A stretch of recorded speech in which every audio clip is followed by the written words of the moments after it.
नमस्कार, मैं हूं देवांशु। आप देख रहे हैं न्यूज़ फॉर नेशन। सूत्रों के हवाले से जो जानकारी हमारे पास आ रही है उसके हिसाब से चिराग पासवान को बीजेपी ने ऑफ़र किया है कि आप जो है वो प्रचार कीजिए एनडीए के लिए, लेकिन चिराग पासवान एनडीए के लिए प्रचार करेंगे या नहीं करेंगे ये दिलचस्प होगा, क्योंकि चिराग पासवान ने भी अपनी ओर से शर्त जो है वो रख दी है।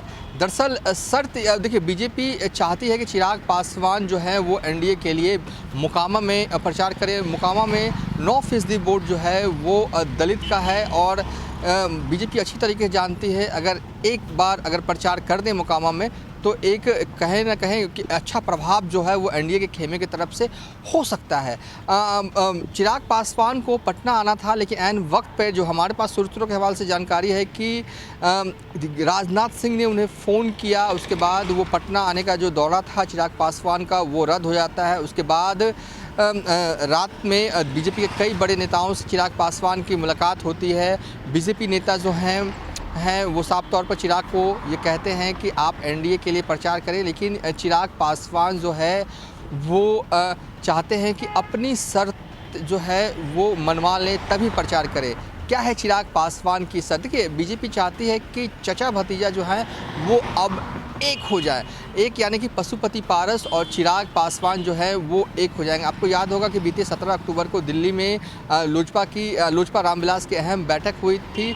उस बैठक में भी नेताओं ने साफ तौर पर चिराग को कहा था कि एक जो है अगर होंगे तो कहीं ना कहीं निगेटिव इम्पैक्ट जो है वो उनके वोटर और सपोर्टर पर पड़ेगा। तो अगर चिराग नहीं चाहते कि फ़िलहाल जो है वो समझौता जो है वो पशुपति पारस के साथ हो, और यही पसोपेश दिक्कत जो है वो बीजेपी के साथ है कि बीजेपी कैसे मतलब जुदा करे पशुपति पारस को।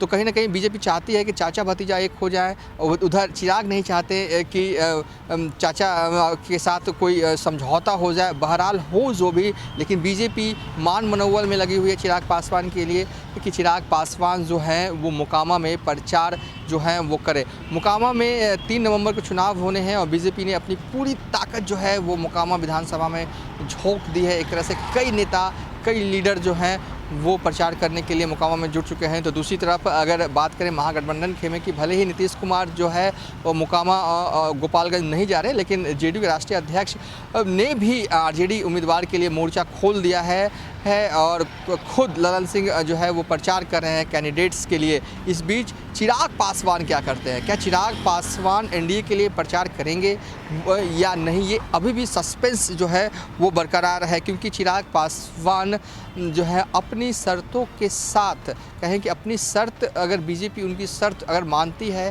तभी वो चाहते हैं कि प्रचार में जाएं, और ऐसे वो एनडीए के लिए प्रचार करना नहीं चाहते हैं। फिलहाल अभी तक के लिए इतना ही। आप देखते रहिए न्यूज़ फॉर नेशन।